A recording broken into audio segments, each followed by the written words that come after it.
Good evening students, कैसे हैं आप सब। होप आप सब अच्छे होंगे और आप सबकी स्टडी भी अच्छे से चल रही होगी।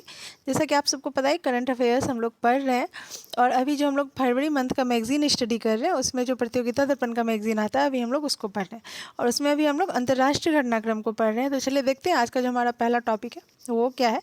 आज का हमारा पहला टॉपिक है प्रधानमंत्री श्री नरेंद्र मोदी की कुवैत यात्रा। प्रधानमंत्री श्री नरेंद्र मोदी कुवैत यात्रा पे गए हुए थे। चलिए देखते हैं उससे रिलेटेड कुछ तथ्य। कुवैत के अमीर शेख फैसल अल अहमद अल जबर अल सबाह के निमंत्रण पर प्रधानमंत्री श्री नरेंद्र मोदी ने इस देश की आधिकारिक यात्रा 21 से 22 दिसंबर 2024 को की, जो कुवैत की उनकी पहली यात्रा होने के साथ साथ किसी भारतीय प्रधानमंत्री की 43 वर्ष के अंतराल के पश्चात इस देश की यात्रा थी। यानी कि मोदी जी हमारे पहली बार कुवैत यात्रा पर गए हुए थे और इसके साथ साथ किसी भारतीय प्रधानमंत्री जो गए थे वो 43 वर्ष के बाद गए थे। उनसे पूर्व तत्कालीन प्रधानमंत्री श्रीमती इंदिरा गांधी ने 43 वर्ष पूर्व 1981 में कुवैत की यात्रा की थी। बाद में 2009 में तत्कालीन राष्ट्रपति हामिद अंसारी भी कुवैत की यात्रा पर गए थे। इतने अंतराल के पश्चात श्री मोदी की कुवैत यात्रा ने दोनों देशों के बीच संबंधों में नए आयाम स्थापित किए हैं। इस यात्रा के दौरान प्रधानमंत्री श्री मोदी को कुवैत के सर्वोच्च नागरिक सम्मान से भी सम्मानित इस यात्रा के दौरान प्रधानमंत्री श्री नरेंद्र मोदी जी को कुवैत के सर्वोच्च नागरिक सम्मान से भी सम्मानित किया गया है। ठीक है। विगत वर्षों में द्विपक्षीय संबंध स्थिर रहने के बावजूद कुवैत भारत का महत्वपूर्ण वाणिज्यिक भागीदार रहा है। भारत के लिए खनिज तेल का यह छठा बड़ा आपूर्तिकर्ता देश रहा है तथा 2023-24 में दोनों देशों के बीच द्विपक्षीय व्यापार $10.47 अरब का था।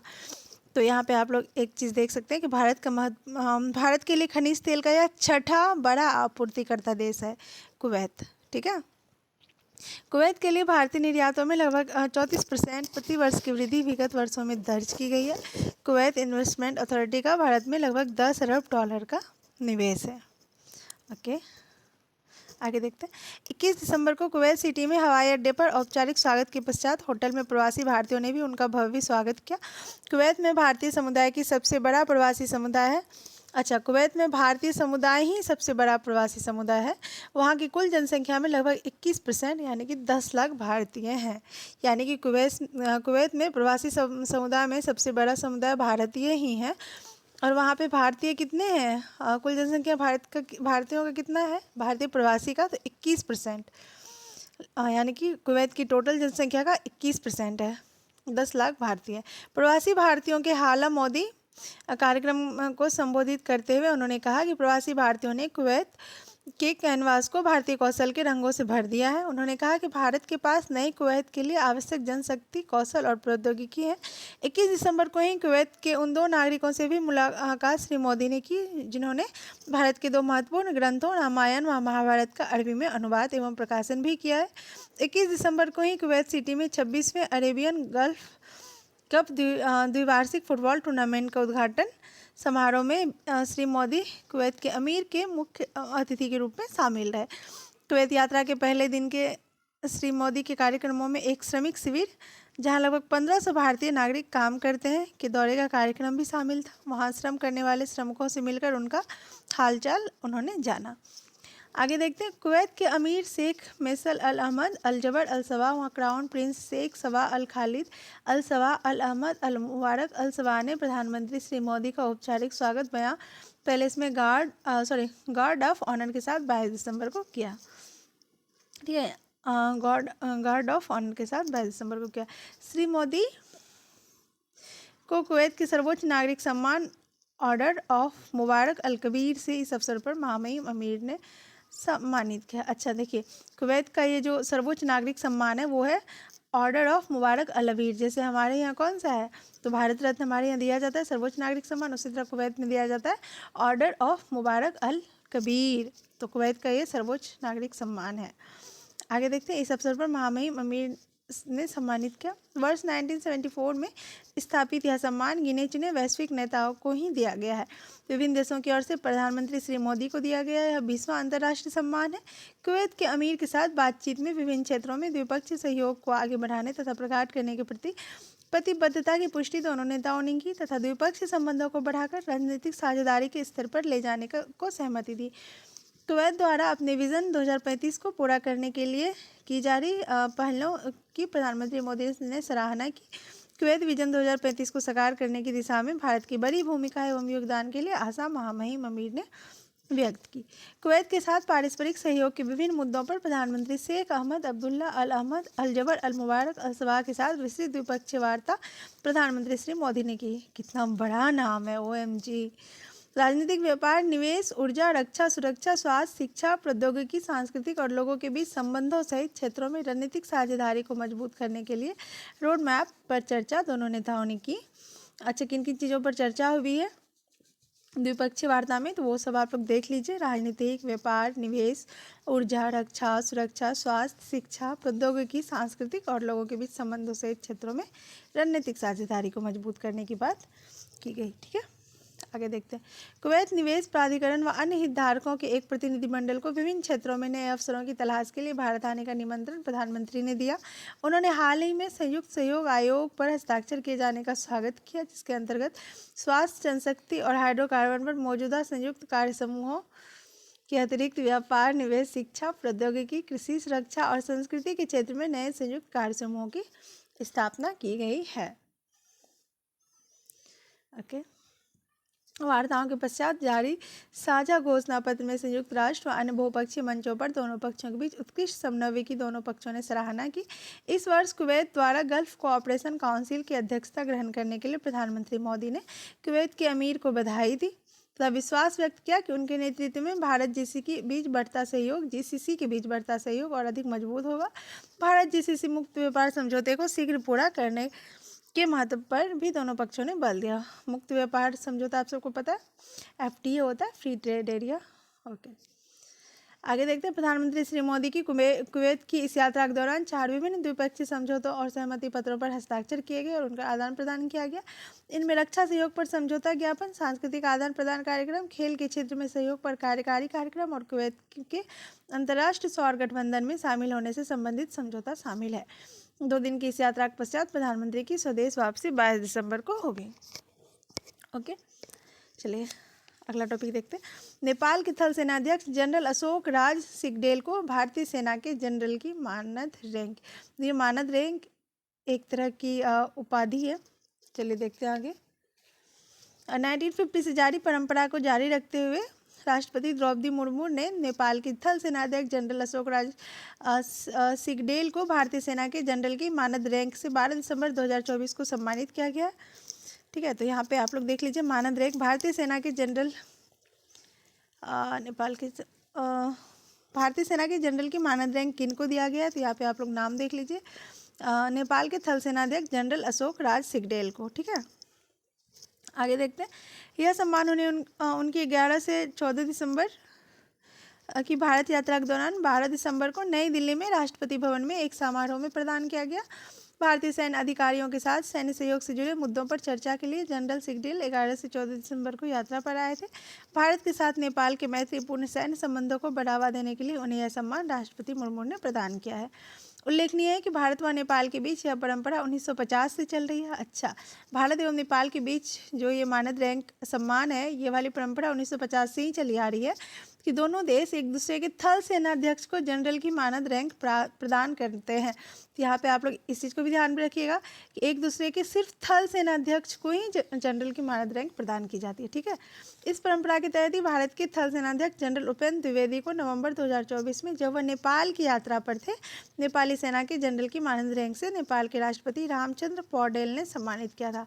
अच्छा, भारतीय थल सेनाध्यक्ष जनरल उपेंद्र द्विवेदी को भी नवंबर 2024 में सम्मानित किया गया था नेपाल के राष्ट्रपति रामचंद्र पौडेल द्वारा। ठीक है, चलिए देखते हैं अगला टॉपिक हमारा क्या है। मार्शल लॉ लागू करने के फैसले से विवादित हुए दक्षिण कोरियाई राष्ट्रपति यून सुक येओल के विरुद्ध महाभियोग प्रस्ताव पारित। आप सबको पता है मार्शल लॉ क्या होता है? चलिए बताते हैं। मार्शल लॉ ऐसे क्षेत्र में लगाया जाता है जहां आतंकवाद, उग्रवाद, कानून एवं व्यवस्था की धज्जी उड़ा दिया हो। ठीक है, वहाँ पर मार्शल लॉ लगाया जाता है। वहाँ पर कानून व्यवस्था को पुनः स्थापित करने के लिए सेना को अधिकार दिया जाता है। ठीक है। जैसे कि अपने यहाँ अगर मार्शल लॉ लगाया जाता है किसी क्षेत्र में, तो वहाँ पे आर्टिकल 34 का यानी कि मौलिक अधिकारों का ये मौलिक अधिकार को निलंबित कर दिया जाता है। ठीक है, तो चलिए देखते हैं यही चीज़ दक्षिण कोरिया में हुआ है। दक्षिण कोरिया के राष्ट्रपति यून सुक येओल ने आश्चर्यजनक रूप से एक विवादित कदम उठाते हुए देश में मार्शल लॉ की घोषणा 3 दिसंबर 2024 को देर रात कर दी, जिसका प्रबल विरोध उनकी अपनी पार्टी के सांसदों ने किया। तत्पश्चात 6 घंटे के भीतर ही इस फैसले को उन्होंने वापस भी ले लिया। अच्छा, तो ये चीज़ आप लोग याद रखिएगा, दक्षिण कोरिया के राष्ट्रपति यून सुक येओल, इन्होंने मार्शल लॉ लगाया भी और 6 घंटे के भीतर वापस भी ले लिया। राष्ट्रपति यून ने अपनी इस भूल के लिए जनता से माफ़ी भी मांगी, तथापि विपक्ष के साथ साथ अपनी ही पार्टी के क्रोध का शिकार हुआ बने, जिसके चलते संसद 14 दिसंबर 2024 को उनके विरुद्ध महाभियोग पारित कर दिया। 300 सदस्यीय संसद ने 204 मत महाभियोग के पक्ष में पड़े, जबकि 85 सदस्यों ने प्रस्ताव के विरोध में मत दिया। 2/3 बहुमत से महाभियोग पारित होने से 63 वर्षीय यून राष्ट्रपति पद से निलंबित हो गए हैं तथा प्रधानमंत्री हॉन डक सू ने कार्यवाहक राष्ट्रपति के रूप में कार्यभार संभाला। अच्छा, तो दक्षिण कोरिया में क्या होता है ना कि राष्ट्रपति अगर हट जाते हैं तो कार्यवाहक राष्ट्रपति के रूप में वहाँ पे प्रधानमंत्री ही काम करते हैं। ओके, आगे देखते हैं। दक्षिण कोरिया का संवैधानिक न्यायालय अब यून की सजा पर विचार विमर्श करके 180 दिन में अपना फैसला सुनाएगा कि यून को राष्ट्रपति पद से बर्खास्त किया जाए या उनकी शक्तियां बहाल की जाए। यदि यून को पद से हटा दिया जाता है तो उनका उत्तराधिकारी चुनने के लिए 60 दिन में नए राष्ट्रपति चुनाव कराए जाएंगे। यून द्वारा मार्शल लॉ लगाए जाने पर विपक्षी दलों ने राष्ट्रपति यून येओल के विरुद्ध महाभियोग प्रस्ताव संसद में पहले 4 दिसंबर को ही प्रस्तुत कर दिया था। महाभियोग प्रस्ताव लाने वालों में मुख्य विपक्षी डेमोक्रेटिक पार्टी के साथ 5 छोटे विपक्षी दल भी शामिल थे। विपक्षी दलों द्वारा लाए गए महाभियोग प्रस्ताव से सत्तारूढ़ पीपुल्स पावर पार्टी ने राष्ट्रपति युग को उस समय बचा लिया था तथा विपक्ष का साथ न देते हुए इस पर 7 दिसंबर को हुए मतदान का बहिष्कार किया था, जिसके चलते 2/3 बहुमत के अभाव में यह प्रस्ताव उस समय गिर गया था। 300 सदस्यों वाली संसद में 195 सदस्यों का समर्थन ही प्रस्ताव को 7 दिसंबर को मिला था, जबकि पारित होने के लिए 2/3 सदस्यों का समर्थन आवश्यक था। बाद में 11 दिसंबर को दोबारा लाया गया महाभियोग प्रस्ताव 14 दिसंबर को हुए मतदान में 204 से 85 के मतांतर से पारित हो गया। दक्षिण कोरिया में महाभियोग का शिकार बनने वाले यून सुक येओल तीसरे राष्ट्रपति हैं। अच्छा, ये भी आप लोग ध्यान में रखिएगा कि दक्षिण कोरिया महाभियोग का शिकार करने वाले यून सुक येओल तीसरे राष्ट्रपति है। इससे पहले 2004 में तत्कालीन राष्ट्रपति रो मू ह्यून के विरुद्ध महाभियोग पारित किया गया था, किंतु संवैधानिक अदालत ने उन्हें दोष मुक्त करार दिया था। बाद में 2016 में तत्कालीन राष्ट्रपति पार्क ग्यून हे के विरुद्ध महाभियोग पारित हुआ था। उनके विरुद्ध आरोपों की संवैधानिक अदालत ने पुष्टि की थी, जिसके चलते 2017 में उन्हें पद छोड़ना पड़ा था। ठीक है, चलिए आगे देखते हैं आगे क्या है। भारत चीन सीमा विवाद के स्थायी समाधान हेतु 2005 में शुरू हुई विशेष प्रतिनिधि स्तर की वार्ता का 23वां दौर 5 वर्ष के अंतराल के पश्चात बीजिंग में संपन्न। पूर्वी लद्दाख में भारत चीन सीमा पर वास्तविक नियंत्रण रेखा पर अप्रैल 2020 में शुरू हुए सैन्य टकराव को सुलझाने के पश्चात सीमा विवाद के स्थायी समाधान के लिए 2005 से शुरू हुई विशेष प्रतिनिधि स्तर की वार्ता का 23वां दौर बीजिंग में 18 दिसंबर 2024 को संपन्न हुआ। इस वार्ता के लिए भारत की ओर से राष्ट्रीय सुरक्षा सलाहकार अजीत डोभाल तथा चीन की ओर से विदेश मंत्री वांग यी अधिकृत है। दोनों प्रतिनिधियों के बीच वार्ता का पिछला 22वां दौर 2019 में संपन्न हुआ था तथा अप्रैल 2020 के सैन्य टकराव के सुलझने के पश्चात ताज़ा 23वां दौर 5 वर्ष पश्चात अब 18 दिसंबर 2024 को संपन्न हुआ है।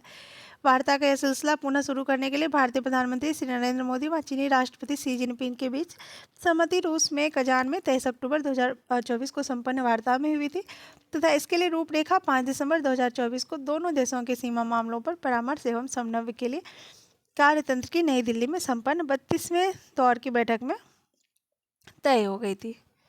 ठीक है, 18 दिसंबर को बीजिंग में संपन्न वार्ता में भारतीय पक्ष का नेतृत्व राष्ट्रीय सुरक्षा सलाहकार अजीत डोभाल व चीनी पक्ष का नेतृत्व वहां के विदेश मंत्री वांग यी ने नहीं किया। वार्ता में अक्टूबर 2024 में बातचीत क्षेत्र से पीछे हटने को लेकर हुए समझौते का पालन करने के लिए सहमति विशेष प्रतिनिधियों ने व्यक्त की। इसके परिणाम स्वरूप संबंधित क्षेत्रों में गश्त तथा पशुओं की चराई फिर से बहाल हो जाएगी। सीमावर्ती क्षेत्रों में शांति और सौहार्द बनाए रखने के महत्व पर दोनों पक्षों ने बल दोनों पक्षों ने दिया ताकि सीमा मुद्दे द्विपक्षीय संबंधों के सामान्य विकास में बाधा ना बने, सीमा पर शांति और सौहार्द बनाए रखने तथा प्रभावी सीमा प्रबंधन की दिशा में आगे बढ़ने के लिए विभिन्न उपायों पर चर्चा विशेष प्रतिनिधियों ने की तथा इस उद्देश्य के लिए संबंधित राजनयिक व सैन्य तंत्रों का न केवल उपयोग करके बल्कि उनका मार्गदर्शन करने का निर्णय भी किया गया। आपसी हित के द्विपक्षीय, क्षेत्रीय व वैश्विक मुद्दों पर भी विचार विशेष प्रतिनिधियों की इस बैठक में साझा किए गए। कैलाश मानसरोवर यात्रा पुनः प्रारंभ करने के लिए सहमति दोनों पक्षों में बनी तथा इसके लिए आवश्यक निर्देश भी जारी किए गए। सीमा पर बंद कारोबार को पुनः शुरू करने तथा साझा नदियों के मामले में डेटा साझा करने की दिशा में भी सहमति बनी। विशेष प्रतिनिधि स्तर की वार्ता का आगामी दौर भारत में संपन्न करने को सहमति इस वार्ता में रही। वार्ता के पश्चात राष्ट्रीय सुरक्षा सलाहकार अजित डोभाल ने चीन के उपराष्ट्रपति हॉन झेंग से भी भेंट की। भारत व चीन के बीच सीमा विवाद के स्थायी समाधान के लिए विशेष प्रतिनिधि स्तर की वार्ता का यह दौर 5 वर्ष के अंतराल के पश्चात संपन्न हुआ है। वार्ता की इस व्यवस्था के लिए दोनों देशों में सहमति जुलाई 2003 में तत्कालीन प्रधानमंत्री अटल बिहारी वाजपेयी की बीजिंग यात्रा के दौरान बनी थी तथा 2019 तक इस स्तर की वार्ता के 22 दौर संपन्न हो चुके थे और 23वां दौर जो कि अभी 2024 में हुआ। अप्रैल 2020 में पूर्वी लद्दाख में वास्तविक नियंत्रण रेखा यानी LAC पर सैन्य तनाव के पश्चात वार्ता का यह सिलसिला रुक गया था तथा LAC पर अप्रैल 2020 से पहले की स्थिति की बहाली के लिए सैन्य स्तर तथा राजनयिक स्तर की वार्ताएं शुरू हो गई थी। कोर कमांडर स्तर की वार्ताओं के 21 दौरों तथा राजनयिक स्तर की वार्ताओं के 31 दौरों के पश्चात LAC पर अप्रैल 2020 से पहले की स्थिति अक्टूबर 2024 में बहाल हो सकी थी। इसके बाद ही विशेष प्रतिनिधि स्तर की 5 वर्ष से रुकी यह वार्ता पुनः शुरू करने का निर्णय प्रधानमंत्री श्री नरेंद्र मोदी और चीनी राष्ट्रपति शी जिनपिंग के बीच रूस में कजान में 23 अक्टूबर 2024 को संपन्न वार्ता में हुआ था। इस वार्ता की रूपरेखा तैयार करने के लिए दोनों देशों के बीच राजनयिक स्तर की वार्ता का 30वां दौर नई दिल्ली में 5 दिसंबर 2024 को संपन्न हुआ था। ठीक है, चलिए अगला टॉपिक क्या हमारा, पश्चिम एशिया विवाद के द्विराष्ट्र समाधान की ही संयुक्त राष्ट्र द्वारा पारित प्रस्ताव में बात, भारत द्वारा भी प्रस्ताव के पक्ष में मत। इजरायल फिलिस्तीन विवाद के मामले में संयुक्त राष्ट्र महासभा ने सेनेगल द्वारा लाए गए एक प्रस्ताव को एक बार पुनः भारी बहुमत से 3 दिसंबर 2024 को पारित किया है। आप सबको पता है ये विवाद किस लिए होता है, जिसमें पश्चिम एशिया में बिना किसी देरी के व्यापक न्यायसंगत और स्थायी शांति की प्राप्ति तथा पूर्वी यरूशलेम सहित 1967 में किए गए इजरायली कब्जे को समाप्त करने का आह्वान दोहराया गया। ये सारा विवाद यरूशलेम को लेके है, जिसको कि एक पवित्र स्थल माना जाता है, जो कि ईसाई, यहूदी और इस्लाम तीनों ही मानते हैं इसको पवित्र स्थल। तो इसी को लेके ये विवाद चलते रहता है। इस पर लॉन्ग वीडियो आएगा एक, ठीक है। प्रस्ताव में द्विराष्ट्र समाधान पर जोर दिया गया है। इस प्रकार संयुक्त राष्ट्र संघ में लाए गए इस प्रस्ताव के माध्यम से महासभा ने अंतर्राष्ट्रीय कानून के अनुसार इजरायल व फिलिस्तीन के मामले में द्विराष्ट्र समाधान के लिए अपने समर्थन की पुष्टि की है। 193 सदस्य महासभा में भारत सहित 157 देशों ने इस प्रस्ताव के पक्ष में मत दिया, जबकि 8 सदस्य देशों Argentina, Hungary, Israel, Micronesia, Nauru Palau, Papua New Guinea व अमेरिका ने इसके विरोध में मत दिया। मतदान से बाहर रहने वाले देश में कैमरून, जॉर्जिया, इक्वेडोर, चेक गणराज्य, पराग्वे, यूक्रेन व उरुग्वे शामिल थे। ज्ञातव्य है कि इजरायल फिलिस्तीन मामले में भारत शुरू से ही द्विराष्ट्र समाधान का पक्ष धर रहा है। अगला टॉपिक है हमारा, भारत चीन सीमा मामले पर परामर्श एवं समन्वय के लिए कार्यतंत्र की 32वीं बैठक। भारत व चीन के बीच मामलों पर परामर्श एवं समन्वय के लिए कार्यतंत्र की एक बैठक 32वीं बैठक नई दिल्ली में 5 दिसंबर 2024 को संपन्न हुई। सीमा मामलों पर कूटनीतिक स्तर की इस बैठक में भारतीय प्रतिनिधिमंडल का नेतृत्व संयुक्त सचिव गौरांग लाल दास ने किया, जबकि चीनी प्रतिनिधिमंडल का नेतृत्व चीनी विदेश मंत्रालय के सीमा एवं महासागरीय मामलों के विभाग के महानिदेशक होंग लियांग ने किया, जो कि अभी हम पढ़े थे। पूर्वी लद्दाख में वास्तविक नियंत्रण रेखा पर देपसांग व डेमचोक ने सैनिकों की वापसी की प्रक्रिया पूरी होने के पश्चात सीमा मामले में कूटनीतिक स्तर की पहली ही बैठक थी। इस कार्यतंत्र की पिछली 31वीं बैठक 29 अगस्त 2024 को बीजिंग में हुई थी। नई दिल्ली में 5 दिसंबर की बैठक में सीमा पर स्थिति की समीक्षा दोनों पक्षों ने की तथा 2020 की घटनाओं से सीखे गए सबक पर विचार किया, ताकि ऐसी परिस्थितियों की पुनरावृत्ति न हो। सैन्य टकराव की पुनरावृत्ति को रोकने पर विचार विमर्श किया गया। द्विपक्षीय समझौते और प्रोटोकॉल के अनुरूप सीमावर्ती क्षेत्रों में शांति बनाए रखने व सहमति दोनों पक्षों में रही। नियंत्रण रेखा पर अप्रैल 2020 से जारी तनाव को समाप्त करने के लिए दोनों देशों के बीच फाइनल सहमति 21 अक्टूबर 2024 को बनी थी। इस सहमति के पश्चात WMC सी की यह पहली बैठक थी जिसमें सीमा विवाद से जुड़े अन्य मुद्दों पर बातचीत आगे बढ़ाई गई। सीमा विवाद के स्थायी समाधान के लिए विशेष प्रतिनिधियों की 2019 शुरू की बैठक के लिए तैयार WMCC की इस बैठक में की गई। विशेष प्रतिनिधियों की बैठक आयोजित करने का निर्णय प्रधानमंत्री श्री नरेंद्र मोदी और चीनी राष्ट्रपति शी जिनपिंग की रूस में कजान में 23 अक्टूबर 2024 की बैठक में लिया गया था। वार्ता के पश्चात चीनी प्रतिनिधिमंडल के नेता ने भारतीय विदेश सचिव से भी मुलाकात की। और जो हमारा अगला है वो है, अच्छा ये लास्ट है, 2023 में स्पेन, पुर्तगाल और मोरक्को में आयोजन के पश्चात 2034 फीफा विश्व कप की मेजबानी सऊदी अरब को मिली। फीफा विश्व कप यानी कि फुटबॉल का विश्व कप। पुरुषों के फुटबॉल के विश्व कप का पिछला आयोजन 2022 में कतर में हुआ था। ठीक है, जो पिछला आयोजन हुआ था वो कब हुआ था, तो 2022 में कतर में हुआ था। जिसके पश्चात आगामी यानी कि 23वां फीफा विश्व कप का आयोजन कहाँ होगा, तो कनाडा, मेक्सिको व अमेरिका की मेजबानी में 2026 में होना है। ठीक है, तो 2026 में होगा। यह पहला अवसर होगा जब फीफा विश्व कप का आयोजन 3 देशों में होगा। 2026 विश्व कप के फाइनल दौर में भाग लेने वाली टीमों की संख्या भी 32 के स्थान पर 48 हो जाएगी। ठीक है, यानी कि टीमों की पहले 32 टीमें भाग लेती थी, अब 48 टीम भाग लेगी। और ये पहला ही अवसर होगा जब फीफा विश्व कप का आयोजन 3 देशों में होगा। ठीक है, और वो 3 देश कौन कौन से, कनाडा, मेक्सिको, अमेरिका, और 2026 में होने वाला है ये। ठीक है, वर्ष 2030 फीफा विश्व कप आयोजन का 100वां वर्ष होगा। इस वर्ष के 24वें विश्व कप की मेजबानी भी संयुक्त रूप से 3 देश स्पेन, पुर्तगाल व मोरक्को करेंगे। शताब्दी वर्ष में इस वर्ष विश्व कप के 3 मैच उरुग्वे, पराग्वे और अर्जेंटीना में खेले जाएंगे। 1930 में पहला विश्व कप उरुग्वे में आयोजित हुआ था। अच्छा, और पता है ये जो विश्व कप होता है ना, फीफा विश्व कप, ये 4 साल के अंतराल पर होता है। ठीक है, तो ये भी आप लोग याद रखिएगा। इन आयोजनों के पश्चात 2034 के विश्व कप की मेजबानी सऊदी अरब को सौंपी गई है। 2034 के विश्व कप की मेजबानी के लिए सऊदी अरब ही एकमात्र दावेदार था। इसे यह मेजबानी सौंपने का निर्णय अध्यक्ष जियानी इन्फेंटिनो की अध्यक्षता में फीफा सदस्यों की 11 दिसंबर 2024 को ऑनलाइन बैठक में हुआ था। और इसी के साथ ही हमारा जो है वो अंतर्राष्ट्रीय घटनाक्रम खत्म होता है। अब हम लोग आगे आर्थिक पढ़ेंगे। ठीक है, तो मिलते हैं हमारे अगले क्लास में, तब तक के लिए थैंक यू।